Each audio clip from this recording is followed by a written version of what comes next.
Welcome to Talking Buffalo, featuring conversations with guests from around the world of sports, media, pop culture, and all things Buffalo. With your host, Patrick Moran.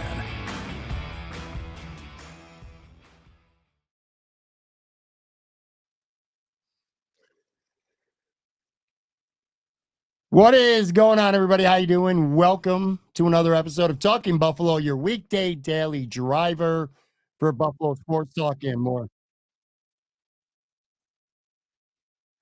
What is going on here live? Oh, I know what it is. I got YouTube open. That's why we got the echo going on, man. Let me try that again. We're live, though, so we're going to no redos here. Welcome to another episode of Talking Buffalo, your weekday daily driver for Buffalo sports talk and more. My name is Patrick Moran. Thank you very much, as always, for locking in, watching, listening, subscribing, following. I appreciate y'all very much. Tomorrow, we're going to be live, special start time, 7 p.m. tomorrow, live at Imperial Pizza. I'm going to be with Chris Trapasso from CBS Sports, talking Bills, NFL draft. That's a good get. It is a good get, isn't it? That's a good get, man. Not as good as you, though. Look at you. Look at you.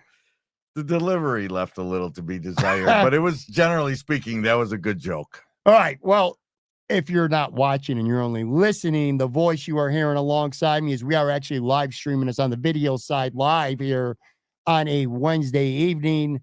My buddy, recurring guest, Tone Pucks, straight from high school baseball practice here in a pretty cold, you're a pretty ruthless coach from the quick stories. By the way, our show prep consisted of you telling me about how mean you are to your kids. Well, no. Not mean, but you were in grind mode and made them, in a wooden bat level of baseball, sit out there and almost have their hands fall off. I had so much fun. I know this is so boring to people, but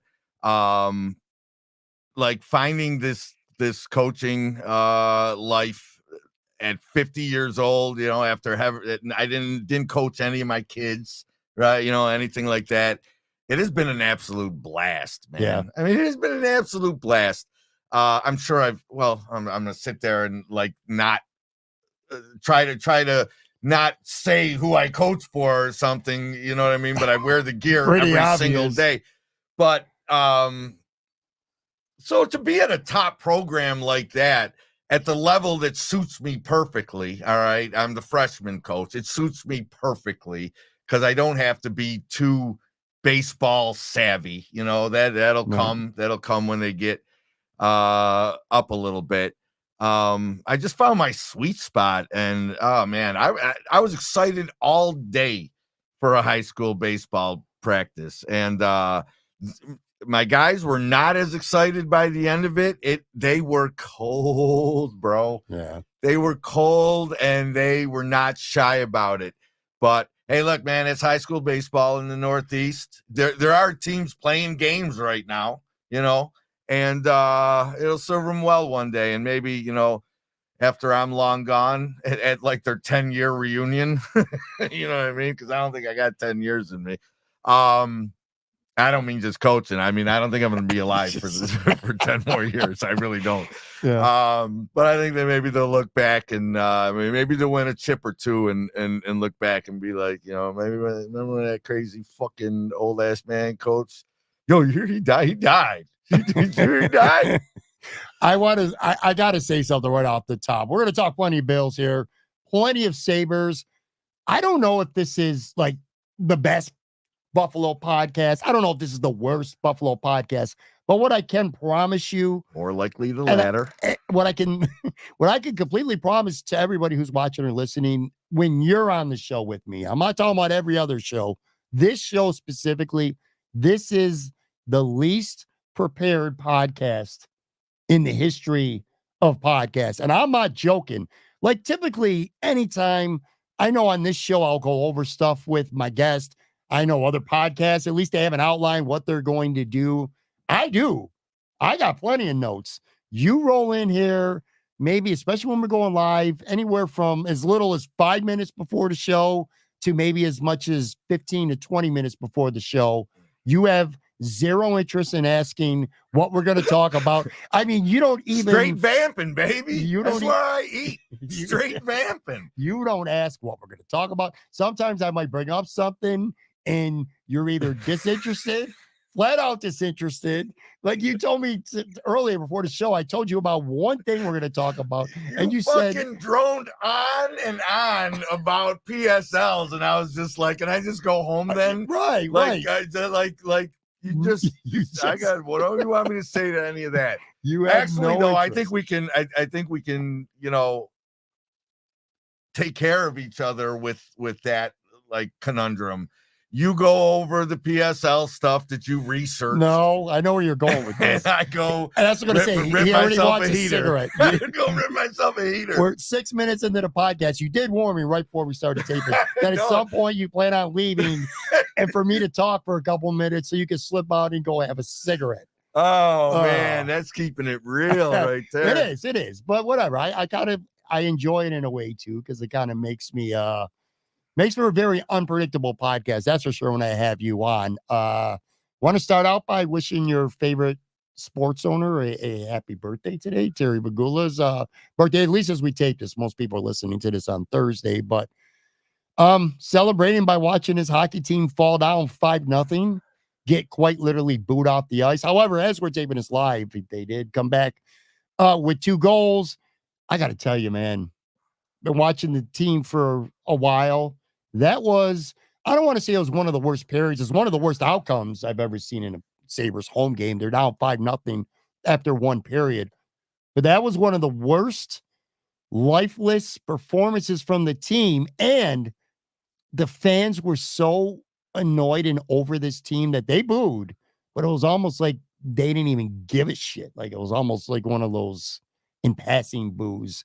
Just, so over this team. But anyway, Terry Bagula's birthday is today. I didn't do it yet, but on Twitter, the Sabres put out a tweet, happy birthday to our owner, Terry Bagula. Yeah. I'm going to carve out like a good hour at some point to sift through those comments. I can only imagine what some of them must say. Hour seems a little lengthy for that project. All right. I think you could probably knock it out in about 5 minutes. I don't think so. Not 5 minutes. There are a lot of comments, man. Pete Goulier, the new Sabres and Bills COO. Did not pronounce that right. I did say it right. He's got his hands full, man. You watch, if this is the game that he's going to look at here he ain't tonight, looking at none of this shit. He look, Guglia. I mean, that Guglia is the same as like Julia Guglia from Scuelli. There it is. You didn't say it right the first time. He ain't got anything to do with this shit. I mean, he's going to be up against the number of season ticket holders that it impacts. That's what I'm talking about, all that kind of stuff. And I'm actually one of them. I mean, I can definitely talk on both sides of the current ticket situations. The Sabres struggle probably to retain the majority of their season tickets, and the Bills PSL situations. I'm actually a perfect person for that. Actually, I have a Bills PSL strategy that I don't even want to share because I don't want motherfuckers doing what I'm going to do to try to get myself in that new stadium for as least money as possible. I don't even know if I want to talk about it. We got people hate watching, by the way. Hate watching. This is some romper room shit. That's the first comment I'll read off for the show. Well, thank you. I appreciate that, man. See, I take I don't, that shit doesn't just roll off me really easy. I thought it was kind of entertaining. Was it meant insultingly? But who cares? I was joking about the comment. I don't care. But what I will say is this game is indicative of it. The arena is half empty. The crowd is lifeless, is dead. He's got a lot of work to do on the Sabres side. I can't really speak for the Bills. I mean, obviously the Bills with the new stadium and all that stuff, but man, this is not the kind of organization. He's got a lot of work ahead of him that you want to take over. Two very different scenarios too, man. Like, you know what I mean? Sure. Like the loss of interest and the season ticket base on one side, and then the stadium,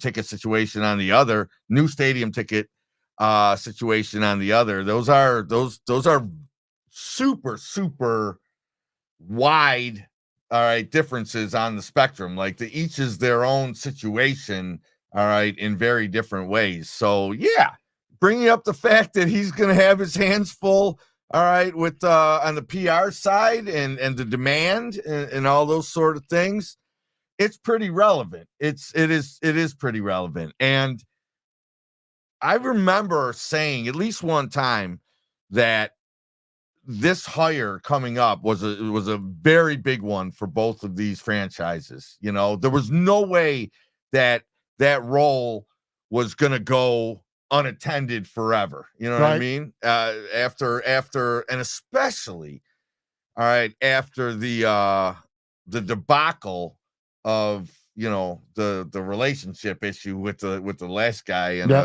I mean, that was bad news, bro. That was bad news. And they had to get this hire right. This hire was important. And I mean, when it happened, there's a lot of guys that remember him from, you know, his previous time in the area and in roles that were kind of leading up to this one.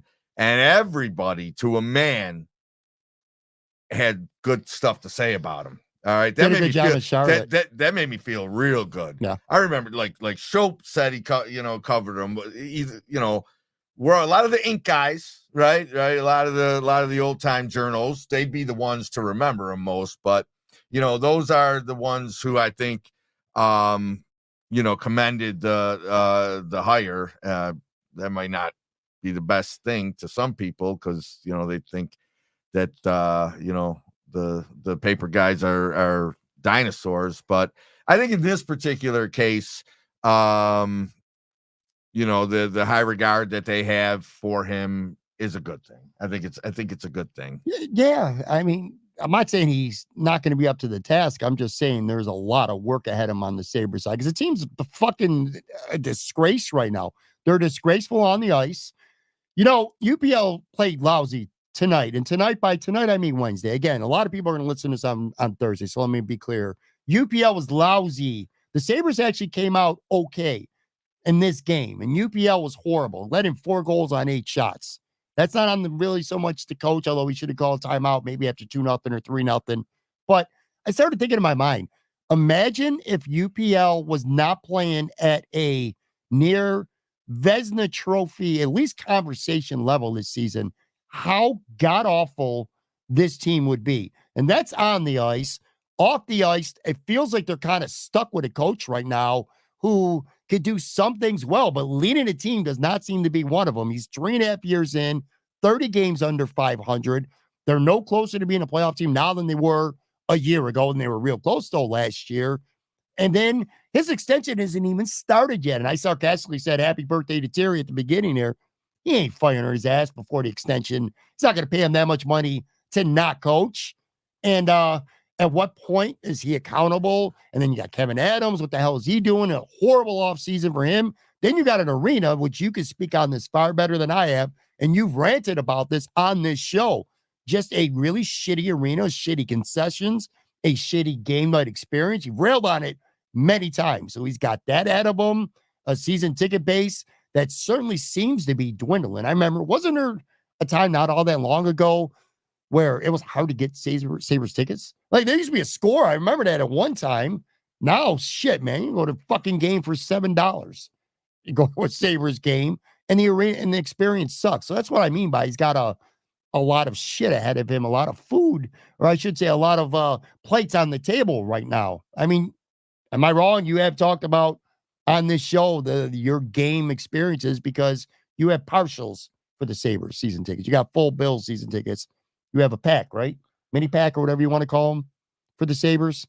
No, I got a half season. Okay. I'm still just saying, man. I'm still a little hung up on the romper room comment. My feelings are hurt. I see that you've taken off the comments or nobody's commenting. What did you do? Did you click off them? No, I didn't take them off. I just removed them. So nobody's commenting anymore? Not at this time, no. That makes me sad. that makes me sad. Bro. I got some questions that were submitted for the show. All right, but I'll get to I've sold a ton of Sabres, so like being able to comment on what the arena feel has been like, I can't really do, you know what I mean? Looks pretty empty tonight, you know, judging by TV. Like I told you in our show prep, I was excited to go on Friday. You know, I got a kid coming home from college. I was like, you're gonna be home in time. We'll hit the Sabres on Friday, fully expecting a win tonight. I took the Sabres minus a goal and a half for $50. $50, a heavy hockey bet for me. Yeah. All right. So I didn't follow any of it. I got here and it was 5-0. And I was like, oh my God, I forgot all about this. But I was like, all right, I'm going to, go to Jersey game Friday night, coming off an Ottawa win. And Jersey's got a fun little team. Jersey's good. They're in the race, whatever. I thought it was gonna pop off that night, and then to see them, lay this egg tonight, you're just kind of right back to where you've been more often than not when it comes to this team. We'll circle back to this team a little bit later in the show. Like I said, I got some Q&A from some fan submitted questions, and I know there's at least one or two Sabres, but primarily the Bills. Quickly, I want to ask you, and it's sort of related to the Buffalo Bills as well. The big story going on right now. Well, one of the don't tell stories. Me about don't it. I haven't looked at any of the kickoff tweets. Like I see people. I know that's not what you're about to talk about. Not yet, but I am clueless on the kickoffs, bro. I see some of the video clips of it and stuff like that. I was like, pretty wild. It's actually pretty wild. It is wild. Just the aesthetic of it is gonna. The optics, I guess I should say, is going to be crazy to watch it that way. But I probably won't pay attention until we get a little closer on it. Well, there are videos out there. But anyway, no, I was talking about the PSL stuff that's going on right now. And we're not going to dig into that today. I talked a little bit about it with Joe from Queens. I'm going to have an episode early next week that's largely focused on that. Is this a smoke break? No, it's not a smoke break, man. All right. But I wanted to ask you this because I know that. Well, here's the thing. You're actually a fucking Bills season ticket holder. I would think that you might care a little bit about PSLs, which is kind of what I was going to ask you. How long have you had season tickets now? Let me start there with that question. Oh, is this your first year? No, this current round, I've been probably like a 3 or 4 time season ticket holder. Okay. Just little stretches and stuff like that. Worst of which being oh my God, I think Greg Williams is going to actually be a great coach. 3 years. 3 and 13. That one was awful. The Greg Williams, Rob Johnson teams that came after, the Music City Miracle loss were awful. All right. Well, all right. But okay. So I'm on about like 2 or 3. I think it's 2. On this particular go round. So at this time, right now, at least, you're not really locked in, or you're certainly not locked in. You rather have a cigarette right now. You're not locked in on the PSL stuff. But let me ask you this. PSL stuff aside, do you intend, like next season, because it's not going to be till 2026 anyway, like, do you intend on renewing your Bills season tickets for next year? Actually, I can give you a great example, all right? Nothing says what the intention is more than money, all right? So for about the last month, okay, I had an expired credit card on file with the Bills. Or I think we lost that one and, got a replacement card. Mm-hmm. So when the Bills went to try to bang me, for the first installment a couple weeks ago, the credit card didn't run. Now I'm getting emails left and right. I'm just kind of like, I'm not sure. I'm not answering any of them. I know full well, all right, I've got about a month before they just, run tail on me. Okay. Well, that's a fair answer. Well, no, hold on, because there's more to it, bro. It's like I wasn't done. All right. So then today they gave me the deadline. They said, all right, 27th or, you're off the list. Now, obviously the email wasn't worded as such, but I knew that's what it was. So, all right, I gave the updated credit card information and made the first $400 installment. All right, so you are in. I'm in, but I'm looking to fucking move. Okay. I mean, I'm thinking about going to the clubs so that I can just have the last 2 years in this stadium and affordable club seating so I can have that experience. Mm-hmm. I'm a little beyond the tailgating now. I'm just a little old and I get cold easy and, that sort of thing. But I'd like to arrive at a game at maybe noon and have a nice roast beef carved, roast beef sandwich, be able to get warm when I want to get warm. I may want to exit, all right, this current stadium as a club seat owner. But what I really want to do, all right, and I may also grab 2 in the end zone. All right. So I grab 2 in the end zone. All right. Current stadium to go with my 2 in the club. And then look, whatever you try to get me for the club. All right. The reason I don't get hung up on the PSLs, bro, is because I will not fucking pay money just for the honor of being a season ticket holder. My fucking number is 0, bro. There it is. My number is 0.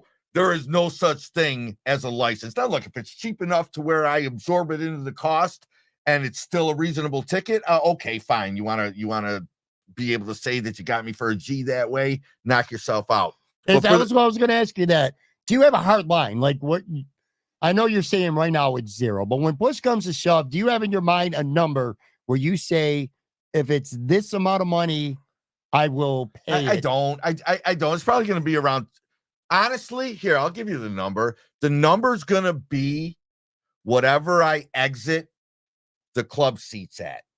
Okay. So if I get into the clubs at about probably 2.5, 3 bills, okay, I am willing to take that amount and transfer it to the new stadium if it's a per game basis. So I'm basically willing to take whatever I invest in club seats these next 2 years, and I'm willing to roll that over to the new stadium. But I also understand that in doing so, the best I'm offering myself is an end zone seat.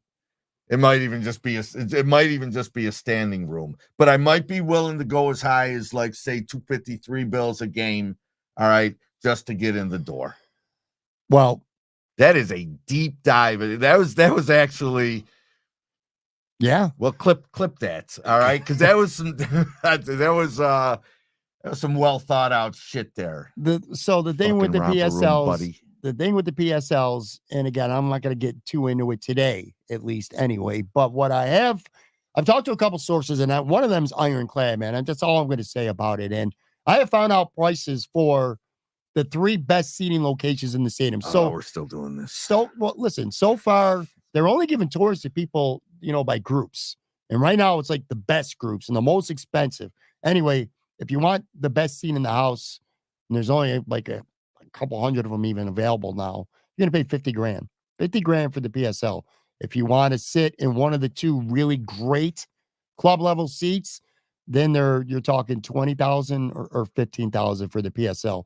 More specifically, and again, I'll get into more details next week, but they have the East Club, which is the visiting side. It's $20,000. It's heat. It's covered. $5,200 is the season ticket price on top of the PSL. I found that out. No food and no drink.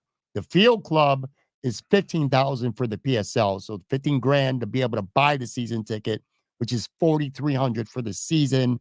That includes food, but no drink, and there's no heat, and there's very limited cover there as well. And then they're saying they're going to start bringing groups in, and as you get closer to the goal lines, it'll go down. I don't think anybody's going to get a seat in that place for under $1,500 for a PSL.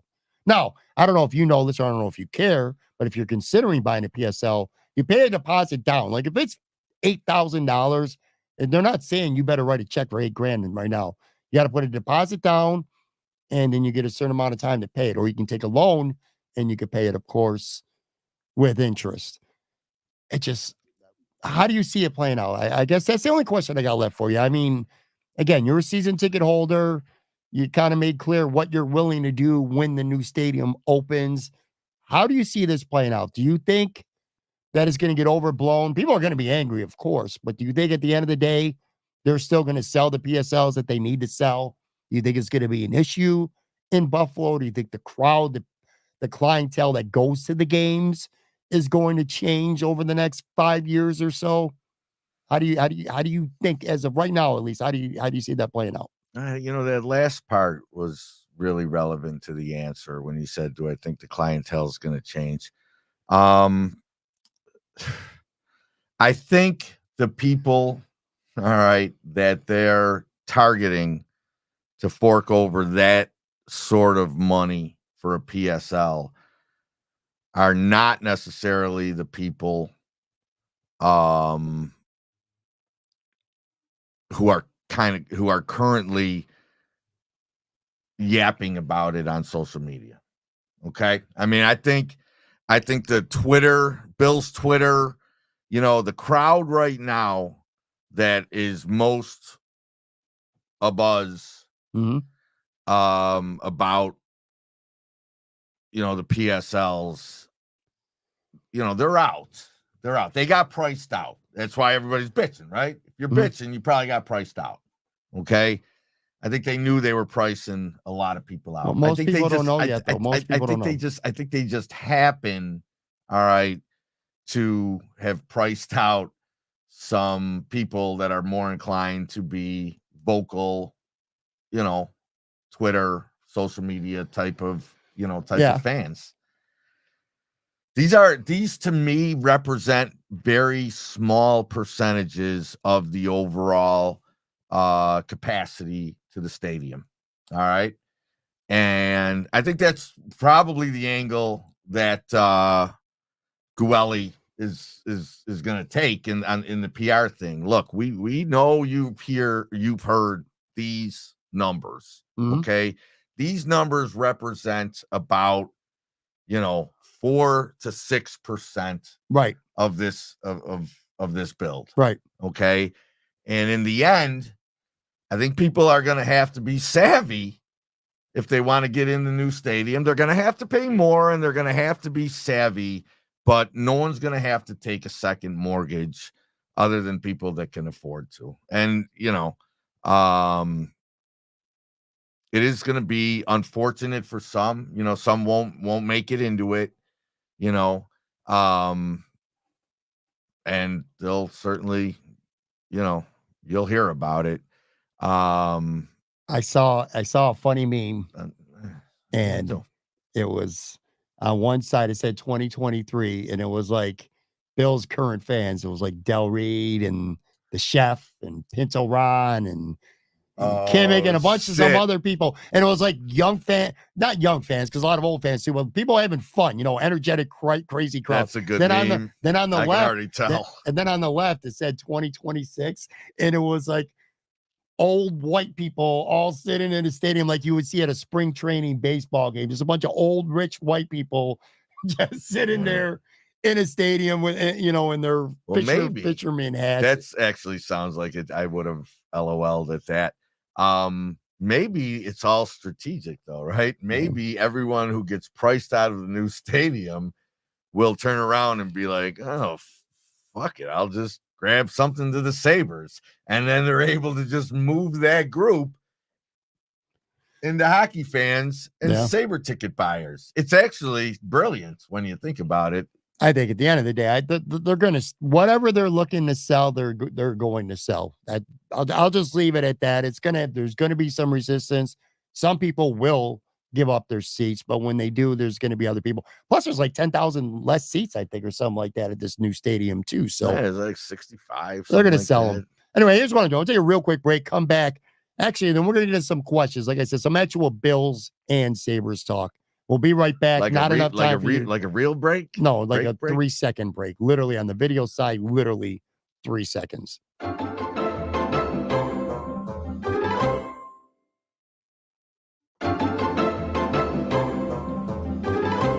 All right, I am back here on what will go down as a disaster of a live episode. I disagree. I think if you take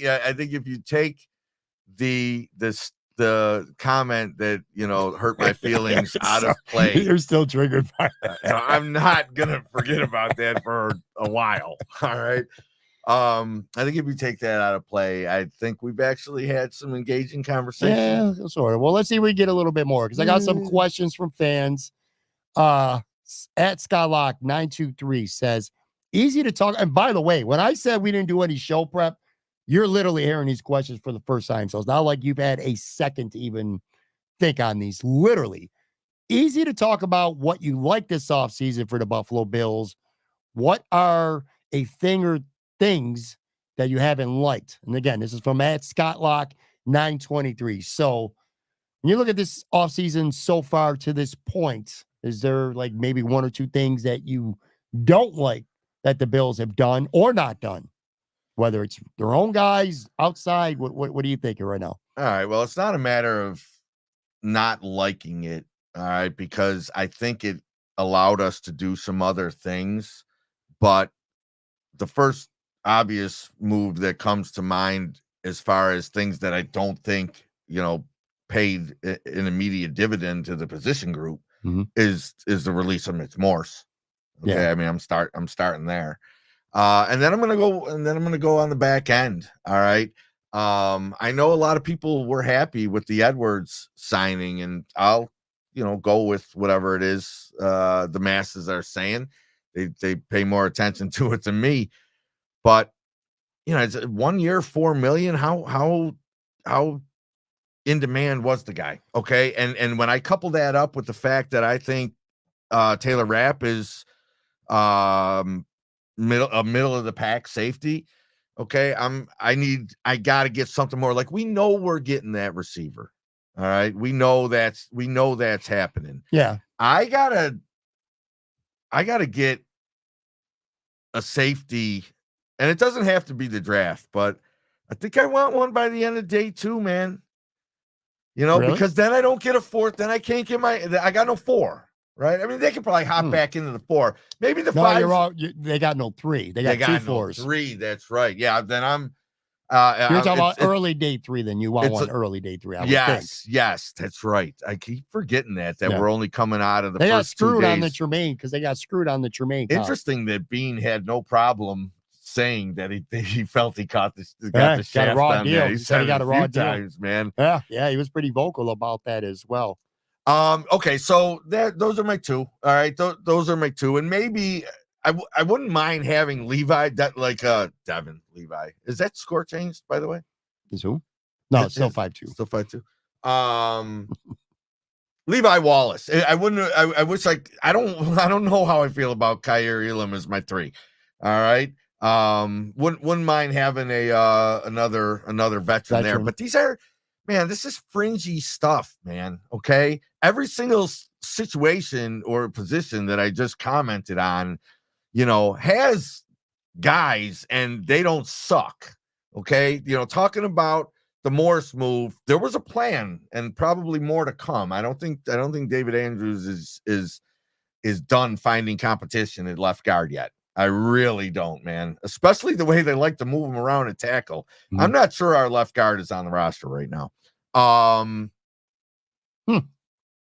But they can find it. You know what I mean? Like, none of these are positions are a weakness. The only, right. You know what I mean? Like safety, okay, it's not a weakness per se. And having to shuffle with Morse, not a weakness. This team is ready to, again, I've said it from the jump, and I'm not glass half full guy, but this roster is every bit as good as the one that ended the season last year, and they will be a championship contender. I just don't see any 2 ways about it. I'm with you on the Taylor Rapp thing. That would have been my answer. Bruce Nolan on the show yesterday, that he brought that up specifically and talked about that. He ended the season fantastically. Man, he got hurt on the play. But his last 2 plays, the Miami pick at the sideline, and the knockdown before that on Tyreek Hill, which would have been a catch. He's 2 spectacular back-to-back plays for Taylor Rapp. But as a whole, he was very okay, maybe, at safety. He didn't have an impactful year. And I was a little surprised that he got his contract so early. I mean, they settled on him real quick. Like, I was hoping for Jeremy Chin, more of an in-box type safety. I'm not saying I hate Taylor Rapp. I'm just saying I wasn't inspired by that resigning. So that'd probably be it. I still feel like in fact, you said this on the show a couple weeks and it resonated with me a little bit, that Aaron Cromer doesn't sign off on Mitch Morse getting cut. They find a way to keep him. And you said that, and I put stock into that. They really wanted to keep him. Can I Let's stop short of sign off on and instead call it I've got plan B if you need it. Okay, that's fair. All right, I got plan B if you need it. And there's also another potential plan B, which I'm going to get to because I know it's a question coming up in a minute. But let's move on. Florence says, do you get a sense that the Bills gave up on Trey White so early in the offseason and not trying to work out a restructured or redid deal like Von Miller or Dawson Knox did?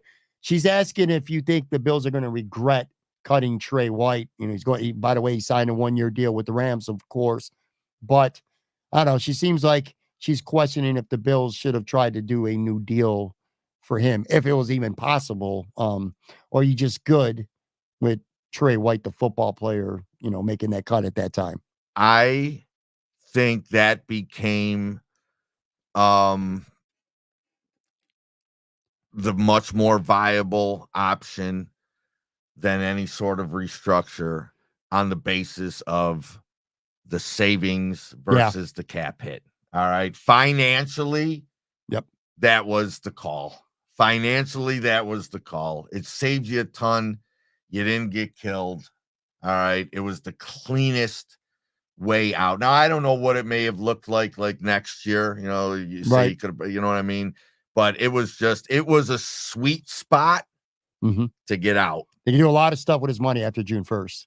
Draft picks, maybe a veteran out there as well. I think they've been great. I agree fully. You can root for Trey. I love Trey White, man. It sucks that he had to get cut. It sucks that it ended that way. By the way, I don't know if you saw it earlier this week, but at the owners' meeting, Sean McDermott spoke. Oh, borderline emotional about Trey. He did a great job. That wasn't bullshit either. That was authentic. That was authentic Sean McDermott there. He had some time to process it. He was far enough removed from, having to do it, from when it was done. And it was the perfect time for him to speak on it. And he did so very well. McDermott was great. It was genuine. It was hard. This is, you might find some interest in this. It was hard not to think of the Tyler Dunn piece and how, detached from some of the pulse that McDermott is when he spoke of Trey that way. And when he said he went to his house afterwards, and stuff like that. That was, I don't know. Did you think about that at all when he was talking about Trey? Did you think about the piece at all? Not initially, but I kind of maintain the same thing. I think that piece changed him a little bit. I mean, they could change him a little bit, maybe as a coach. Maybe it changed the way he tries to have relationships with his players. Now, I will say, dude wasn't a monster before the piece anyway by Tyler. It's not like some people call it a hit piece. Call it whatever the hell you want to call it. Right. But I'm sure he's always like Trey White. That was literally his first draft pick. You know what I'm saying? Right. So I'm sure he's had a bigger bond with Trey White than most. Correct. I still agree, and I always will, with a lot of what Tyler wrote. But yeah, I agree with what you say when it comes to Trey and listening to him, thinking about that piece, the detachment and all that, for sure. All right, I want to move on here. And now, this wasn't a question for us per se. In fact, it wasn't a question for us. I lifted this one. I'll put that out there, a disclaimer. From One Bills Drive. I saw a tweet on Wednesday. I thought it was interesting. I thought it'd be fun to ask you this. It was, not counting Josh Allen, your favorite pick from the McBean era, your favorite draft pick from the McBean era so far, not counting Josh Allen. All right. Well, are we able to use McDermott's Trey White draft? I'm not saying it's Trey White, but are we able to use? Sure. Because Bean wasn't here yet. Yeah, you can. We'll say because he came here in 2017. He had plenty to do with the draft. We'll debate how much him or Whaley made the actual picks or whatever, but sure. 2017 to present, excluding Josh Allen, your favorite Bills draft pick? Well, it's like, it's been some time before I was excited about the draft that I get excited about the draft. Like in my 30s, man, I remember during the drought, because we picked earlier, you know what I mean? And I've heard of more guys. I was so fired up for the draft. And these last few years, and maybe even going as far back as 17, 18, there wasn't one guy that I really wanted to see them pick that they then went and picked to where I was like, yes, you know what I mean? And that would qualify as the answer. Sure, don't have me. to be the best one, it can be, but your favorite. But it just didn't happen there. It just didn't happen that way. The name that just keeps coming back and keeps coming back because like he's just so fucking fun to watch, and we got him in the 5th is Matt Milano. Oh, yeah. They get him in 2017 too, right? Might have been the same. I mean, this is it was during this era though, for sure. A terrible job for a Bills content podcast to not know the 17 draft class. But yeah, Dawkins. Yeah, it was, by the way. Dawkins, Trey, Milano. That's insane. Oof. That is insane, dude. Yeah. Insane. Yeah. I didn't even think of Milano until but we were going that year. So I would say him too. Not if you weren't allowed to say 2017, probably would say Teron Johnson. Just he's a fun player. He does a lot of shit, man. 4th round guy, just been a steal in the 4th round. So anyway, yeah. All right. Let's keep this going. You know who wasn't though is Oliver. Like Oliver is nobody got excited then, and nobody's excited now. But I don't understand why more people. I don't understand why more people don't have more angst towards him. It's just this goes back to the Tyler Dunn stuff way before he wrote the article about Sean McDermott. This goes back to him being with me at Imperial Pizza a full year before that, after the Cincy loss, where he was just talking about where's the standard for players and this organization in the playoffs. Like everything is based. A player is great or he sucks or he's okay on the regular season and not enough on the playoffs. Dude disappears in the playoffs and he's done it 3 times. How can you not hold that against him more than people do?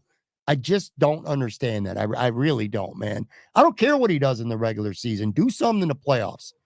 Anyway, Cindy 9 says, don't know who the NFL is trying to fool. Making these rules for player safety and then adding 2 games for Christmas on Wednesday. Guys at short rest is more detrimental than any rule change. Shaking my head. What do you think about that? 2 games this year on a Wednesday for Christmas. I know, of course, it's about the money, but do you like that? Her comment is entirely accurate, and I would love nothing more than to have something to do on Christmas Day other than chase my kids around. So thank you, NFL. You're entirely full of shit. The question, commenter, etc., is entirely right, and I'm sorry that I refer to people as, because I hate when they do that on the radio. The caller, you know what I mean? Well, you got the name right in front of you. Just use the person's name. Cindy, right? Cindy, yes. Cindy's spot on. I saw some of it on social media. The NFL's full of shit. Not entirely. They look, the hip drop, stuff like that. There's legitimate, safety, foundation behind those decisions. But yes, when they come right back and say, that you got to go back out there again 4 days later, but they already do it. So how they're making 2 teams, how different? I'm, selfishly, yes, 2 games on Christmas. Give it to me. Yes. I don't like that. Yes. I don't like it. And it's not, look, it's What's me your being selfish. problem with it? Because Christmas, I'm going to sound really cheesy and corny right now. I don't want to be I care about football on Christmas Day, man. I want to hang out with the family. I want to do shit, listen to Christmas music, watch fucking A Christmas Story all day, Christmas dinner. I don't want to care about football on Christmas Day, especially if it ends up being my team playing on Christmas Day. I don't want that. And again, I'm being selfish. I'd feel the same way if it was a Saturday or a Sunday as well. But yeah, I mean, the player safety thing, that's just such hypocrisy. Turn the games off and, don't watch them. Take care, go play your Christmas music, double up on some, a couple more here. Potatoes. Let me get to a couple more here. This is from Nick. Leonese potatoes. That's what I wanted to say. What kind? Never mind. Nick says, love the show with Bruce and the mock draft stuff. Nick but or Mr. Dick? But It's Nick. Come on, man. Come on, man. If somebody caught that and remembers the movie Bachelor Party with Tom Hanks. Ooh. I didn't realize is what it you were Nick doing. or I just Mr. thought you were Dick? being annoying. You actually had a point. All right, let's start over here. Nick says, love the show with Bruce and the mock draft stuff, but a center with the first round pick, you got to be kidding me. So on yesterday's show, Bruce, who I have a great amount of respect for, which by the way, I gotta plug it. You got to go back and watch this episode. He probably talked about 25 to 30 prospects at length, pros, cons, Hollywood fits to the Bills, really good stuff. But anyway, when the Bills came on the clock, Adonai Mitchell was on the board. The other receivers were gone. I think Chop Robinson and defensive end was still on the board. And Bruce almost, without hesitation, took a center from Oregon, who, by the way, is regarded as a stud. Like that's what I'm saying. He's saying he's like a top 15 player in his draft at pick as much as I don't know, a lot about the receivers that everybody else pays attention to. I am familiar with the center from Oregon because it stands out. You know what I mean? Look, I could see it. How would you feel about it? Here's the thing, man. All right. This entire franchise's next 5 to 7 years, okay, is built upon Josh Allen. Okay. It's all about Josh, man. It's all about Josh. Keeping him upright, keeping him healthy, giving him weapons, all those things. Okay.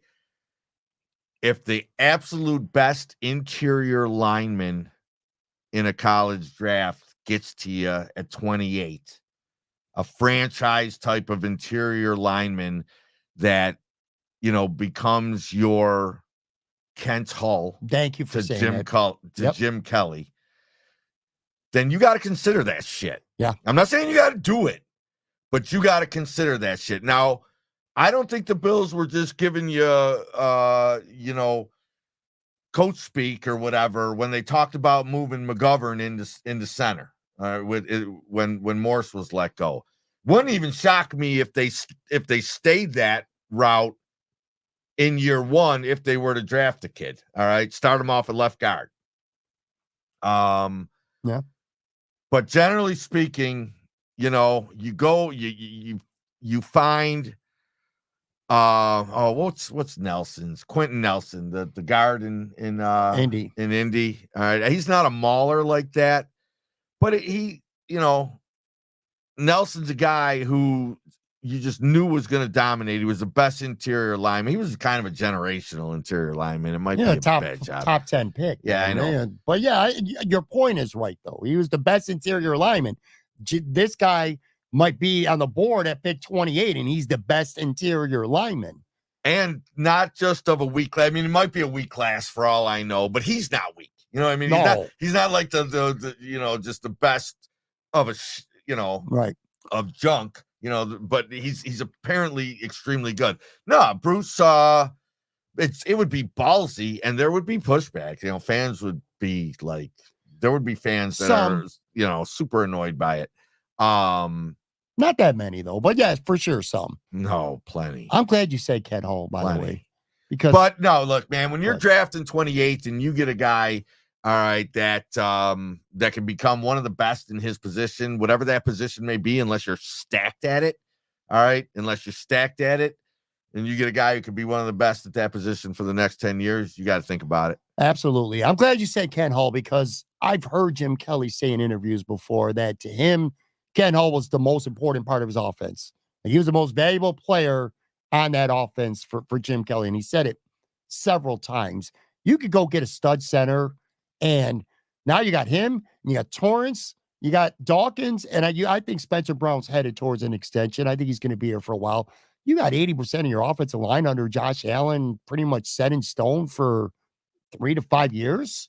And you got to, it'd be kind of almost foolish to not consider that. And you can still go get a receiver. It's not like they can't get a receiver beyond the first round. They'll be fine. My safety dream. I think the edge thing, though, I honestly, I'm going to be honest with you. When it comes to this draft, I'm almost resigned if the first 4 receivers are gone, which I think they certainly will be, I'm almost resigned and not even going to be annoyed if the Bills were to take a defensive end in the first round. I know people, you want to talk about people annoyed. I think more people would be annoyed if they took like Chop Robinson or Darius Robinson or one of these defensive ends, these edge rushers in the first round. Well, because of their history of doing that. Trapasso's big on Chop. I read his 50. I read his 50 today. Man, that's a good get, man. I mean, he goes on like real shows. He bets Thursday. People are listening to this. He's actually, so he's doing One Bills live, and then we're going right to Imperial. We're gonna have some wings, and then he's gonna do. So that's why I said we're doing it at 7:00 instead of the 8 p.m. Usual time. But anyway, yeah, I mean, there's still some time to go before the draft. The end thing, I don't think the Bills feel like it's a giant need. I think they probably got a couple guys where they're like honestly, I don't think they think anything's a giant need right now. Yeah, you're right. Don't I mean, they really can be true to their board. It sounds so stupid, but they really can be true to their board. I can see, what does an end kind of remind you of? What sort of draft scenario where you didn't think the Bills would be targeting, but they fell in love with a player and had to make the move? You don't have to go far. Say that again. You fucking just don't listen to me. Think of a comparison. Okay. All right. To the Bills falling in love with an end and feeling like they just love the player so much that they just got to go grab him. Anyway, whatever. You don't have to, unless you want to try to answer it. They did it with Kincaid last year. All right. An end would be a Kincaid type pick. But if they think that he's, the defensive end equivalent of Dalton Kincaid, okay, go do it. I think, okay, go do it. I think with pick 28, it comes down to the player will help them this year. The player might start for them, maybe not week 1, but it'll ultimately Interior lineman starting week 1. Yeah. Interior offensive lineman starts week 1. That's fair. I agree. And the end goes in a rotation. But you're looking at it this way. Beyond this year, who's most likely to be gone after the season? Von Miller, I'd say close to a lock that this is his last year in Buffalo. Word. Stephon Diggs, maybe not. Gone. One more year. 50-50. 50-50. You're out of your mind. Give me even money on Stephon Diggs being a Bill in 2025. Daquan Jones might only have another year left here. So defensive tackle could be a healthy. He sees the second. I hope so, because I like him a lot. I'm just saying, defensive tackle, defensive end are in play 100%. And center, possibly. Part of me hopes he's gone, so the Bills aren't really forced to make that. They're going, bro. They're going lineman by the end of day 2. Even if they got to trade it up into the third, a defensive lineman is coming. Bruce, all right. Bruce did a good job. I'd be shocked if they wait until the 4th for a defensive lineman. For everybody on the wide receiver train, I think Bruce did a pretty good job on the show yesterday of convincing me that there's a good tier 3 group of receivers that can help the Bills. I think, by the way, they're going to take a boundary guy. That's the one thing I'm confident in. It's going to be a bigger body guy who could stretch the field. I don't want to get to the last couple of these before we get out of here. This is actually a hockey one here. Turning back to the Buffalo Sabres. By the way, I got a couple comments too that I want to get to in the stream. But this one says, this is from @Worley90 . He says, where does Sam Reinhart being up to 51 goals this season rank in recent, because it's Buffalo, sayings? Like that, because it's Buffalo. Sam Reinhart leaves and bam, he's at 51 goals. Or do you not give a shit about that? I just Sabres Twitter is just such an arrogant place with Reinhart sometimes. Now, I don't suspect that this question is from someone on Sabres Twitter because they're probably still sabering, you know what I mean? Mm-hmm. Right now. They probably don't listen to the show either. But they're just so annoying about Reinhart. Yes. He's become an excellent player outside of Buffalo. 51 goals. We did not get garbage for him. All right. We got a 1 and a goalie that still probably projects to be, a solid NHL goalie, like the goalie of the future. We got the return, all right, that we needed from Reinhart, and the the administration prior to this one, it wasn't on Adams. All right. Adams didn't fuck up Sam Reinhart. All right. Adams dealt the hand, played the hand he was dealt and got a good return. And now Reinhart has just really, really found his niche in a less wide open NHL than maybe was the case when he was drafted by the Sabres. Okay, that's fair. God, it just sucks sometimes to think about some of the name talent, at least on these teams in recent years, and the fact that they couldn't win. Our John says, coaching won't help Sabres, all the wrong players, all soft except Cousins.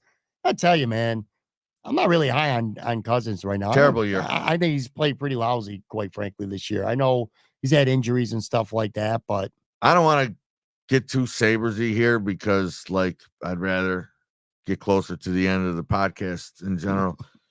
But I think the Gauners, to me, man, you cannot continue to carry Jeff Skinner on this team. All right. Jeff Skinner's just a losing type of player. All right. A one-way player whose best, other than his scoring, all right, which is just extremely inconsistent and I got dragged on Twitter for suggesting the Sabres buy him up. Jeff Skinner. Fuck everything about Jeff Skinner. All right. Other than the fact that he's kind of funny in the between two stalls. Jeff Skinner. I understand. Smart the team in scoring though. Or goals. I don't care, dudes. I know Smart Sabres Twitter is idiots go after the good players, or the fact that Jeff Skinner hasn't been in the playoffs, since he's been in the league. They tease people statements like this. There's a fucking reason why Jeff Skinner hasn't been to the playoffs. He's been a central figure and an important player on two teams that have not been very good. All right. With him. He's part of the problem, man. He is 100% part of the problem. Now, look, man, if Tage Thompson were a better two-way center, then I could get away with Jeff Skinner, but he's not.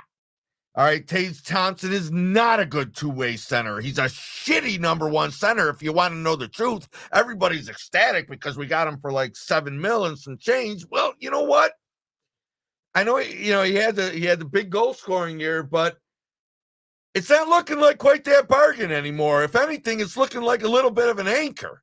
So is Cousins' contract, but you're stuck with them.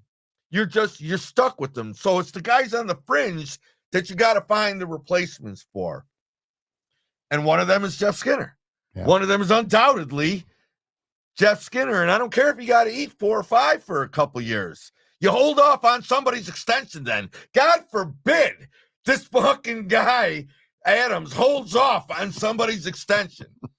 Everybody's getting $7 million, $9 million, Thompson 7, Cousins 7, Power 7, Rasmus 9, then 11. Jesus Christ. Hold on for a minute. Yeah. Hold on for a minute. I'd suggest, I saw the practice lines on Tuesday and he was on the third line and Greenway was on the first line. I said, why is this guy not being bought out? And again, I got dragged for it. Informational purposes. By who? Lots of fans. Other than guys, the only way to get dragged for Skinner being sent packing or bought out is if you truly feel as though they're going to regret the salary cap ramifications of what they have to eat, what they have to eat. Other than that, getting dragged because Jeff Skinner belongs on this team or is part of the solution is fucking bananas land. He is lazy. All right. And he's a complete non-factor. He is a complete non-factor when it comes to winning hockey games. Man, dude, being a Jeff Skinner fan is beyond me right now. I mean, this guy is just his fall from grace is very, very evident. And unless they change coaches and somebody says, I'm going to get Jeff Skinner a two-way center so I don't have to worry about the fact that Jeff Skinner don't give two fucks about defense, all right, unless you're finding that sort of center for him, then he's got to go. He's got to go. The two biggest pushback things I got was that he's leading the team in scoring, which I don't care about. Then the other thing was kind of excuse making, saying that his teammates, his line mates, I should say, has been injuries and regression this year. So that's been the excuse. Let me lay this out there for informational purposes. Were they to buy out Skinner right now, Sabres would save $7.55 million next year, 4.6 the year after. They would then eat $6.5 million in 2026, 2027, and then $2.44 million for 3 more years after that. That doesn't sound like that bad of a for a team that's going to be in pretty good cap shape, I think. Doesn't sound like, if they wanted to get rid of him, now you could argue they're creating another hole. You're getting rid of somebody who at least has been proven to put the puck in the net. Hole. Well, I'm just saying, young guys coming up, you don't know that they're going to get 25, 30 goals. Where you can count on that. Free agents, okay? I need 2 veteran free agents. Who wants to come here? Look, you pay them, they'll come. All right. One replaces Jeff Skinner. One becomes your third line center, but I'm not ready to just call him a third line center. I want somebody who can fill a scoring void when Tage and or Cousins goes cold. I don't want a true third line center. I want a good two-way center who's got some offensive upside. Basically, I wanted Casey Middlestat kept, but I think the player you got was better. But now you got to go and replace Casey Middlestat, and you do it with a veteran. You do it with a fucking guy. Here's what you do it with, bro. All right? You do it with a guy who is not going to let you fall down 5-0 with your season online. Or you do it with a guy who just gets in faces. You do it with a veteran winner, a real veteran winner, man. This group is so frail. They are so mentally frail, this group. All right. They need, and Middlestat wasn't going to help that.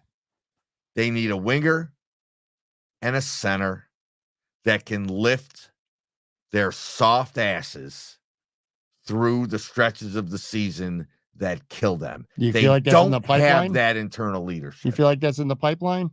And by the way, they just got scored on empty net, so it's 6-2. I only say, so I said I had 50 on the Sabres minus a goal and a half. And then when I got here and they made it, I saw it was 5-0. And then I saw Paterka score. I was like, what can I get? What can I get him at right now? So I put another 20 on him. All right. Plus like 1,400. So 70 down the drain on the Sabres tonight. Let me end this. It's not in the pipeline in terms of the Amerks. Mm-hmm. It's coming during the offseason. We're going to be more active free agents in free agency this year than we've ever been. We're not running it back, man. Are you kidding me? They're not running it back. They're going to bring a couple of young kids up. They don't. I'm not saying this to be funny or for dramatic effect. I legitimately don't think any free agent wants to come to Buffalo. I think it's a problem. Mike Harrington said it here, and I completely agree with him. He says the Sabres have a recruiting problem again, and I truly believe that. I don't think anyone wants to come here. I mean, you're going to have to overpay somebody by an absurd amount of money. You want to go get, say, a $7 million center that might only get 4.5 somewhere else. That's the only way you're getting a guy to come here who's good anyway. Yeah. Do it. All right. Before we get out of here, make you a little bit happier after going on. That was a pretty quality Jeff Skinner rant, though. I got to give you credit for that. Baseball starts this week. You're a baseball guy. Real quick here, just for fun, because I want to bookmark this. So we'll fly through this in 5 to 10 minutes, and then we're done. I want to go much closer to 5, bro. Much closer to 5. I want to get some predictions here. We're going to go through. I got a couple categories. All right, again, no prep from you because you literally don't even know what the fuck we're talking about on this show before. I don't need baseball prep. I've been living. I've been absolutely. Well, I want some predictions from you, and I got some as well. Let's start with MVP. Give me your AL and your NL MVP predictions. Your NL MVP is Ronald Acuna. He's the best player in baseball. So, I mean, guess anything other than that is crazy. Sure. Tani's over there now, but I don't think I don't think a DH is going to get it. And of course, there's other guys that you could put in the fold, a healthy Harper for a full year. But your betting favorite will always be Acuna. Let's see what's happening over on the AL side. AL side, might be a little more wide open. No real studs in the Central come to mind. AL I'd be interested to see what the betting lines are on it right now. I think Vladdy has a big bounce back. His numbers were really down for him last year. I think he has a big bounce back. Yordan Alvarez with the Astros, a guy that the lay fan probably doesn't know much about. I mean, he's going to hit 40 to 50 home runs. Wide open in the AL. Clear favorite in the NL. Crazy wide open in the AL. And then it just ends up going to the guy whose team, was won the most games, most likely. Who's that going to be? I don't know. Probably. Boy, that's a tough call. If you think the Astros, then I'll give you Yordan Alvarez, but wide open. And if the Yankees find their way to 90 wins, I have a feeling, only because I question the health of some others, namely Aaron Judge. I think Soto's going to hit the shit out of the ball if the Yankees win 90 or more games, is going to be because Juan Soto has an MVP caliber season. I think that's the only way that the Yankees get to 90 or more wins this year. What about have my phone this entire episode? What about quickly here, Cy Young? Give me a Cy Young for each league too.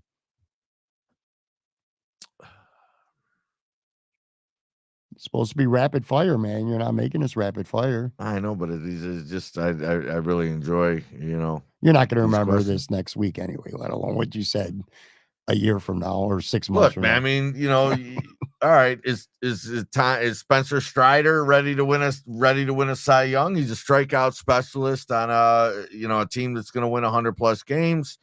And I mean, he's one of the best young pitcher in baseball, right? He was at SP1 in every draft, right? Yeah. Including ours. And I think last now from the Dodgers, again, you're talking about a team that's going to win 100+, so that helps the cause of Cy Young. So we'll go with Tyler and Glasnow and Strider over in the NL. Flip a coin. And in the AL, you take Garrett Cole out of play with the injury. Corbin Burns in a new home. I have a feeling he's gonna have a somewhat bloated ERA compared to other years. I wouldn't surprise me to see Burns north of 350. So maybe we're going down to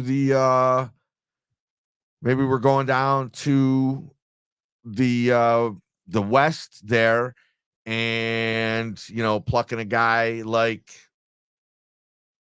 Kirby from that was my pick from Seattle. It's not from a lack of knowing the names. It's just the fact that I know them all so much that I could just keep going and going and going. Yeah, I mean, look, bro, you want a sleeper? Look, you want a sleeper? You know what I mean? Watch Tanner Bibby from the Indians. It's just, I enjoy it so much, but honestly, award predictions are not my favorite. That's all right. fair. And that probably comes from a lack of show prep. I like division favorites. You know what I mean? I like that. Yeah. Award favorites, because they're all going to be within, mere votes. I don't think anybody's stay healthy.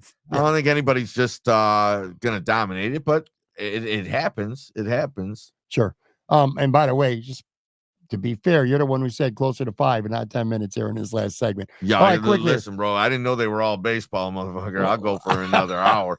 Last question, or not last question here. I should say, so your surprise team. Give me a team that's going to be better than most people think. surprise team that's going to be better than most people think. The thing I don't like is I don't have the teams in front of me. I think some old real doo-doo ass teams are not going to be doo-doo. All right. If this I don't think necessarily that the Pittsburgh Pirates are going to go win the NL Central, but the Pittsburgh Pirates ain't going to suck no more. Mm-hmm. All right. Pittsburgh Pirates are done sucking. Okay. What else do I want to do here? Thank God we did this. And the Tigers. They're here. Okay. Instead of just picking a surprise division winner, it might be the Rays. I didn't say division winner. No, I said I'm not saying that, that you asked the question like a jerk off. Instead of going with surprise division winners, I'm going to give you 2 surprise franchises that have sucked forever that are about to be done sucking. Okay. All right. And it's the Pittsburgh Pirates and the Detroit Tigers. As a matter of fact, the Detroit Tigers probably win the not probably, but they got a hell of a chance to win the AL Central. Their prospect pool is loaded and they are all coming now. All right. And in my notes, as you could see, if you would even look at them, I had Detroit as my surprise team. Did you? Yeah, right there. Who's your flop team? Give me a team that's not going to be as good as most people think they're going to be. I don't know that anybody really thinks Arizona is going to follow up last year with anything, but they're good. I mean, they're not bad. I just don't think their follow up, last year's performance. I think the Rays are my flop team.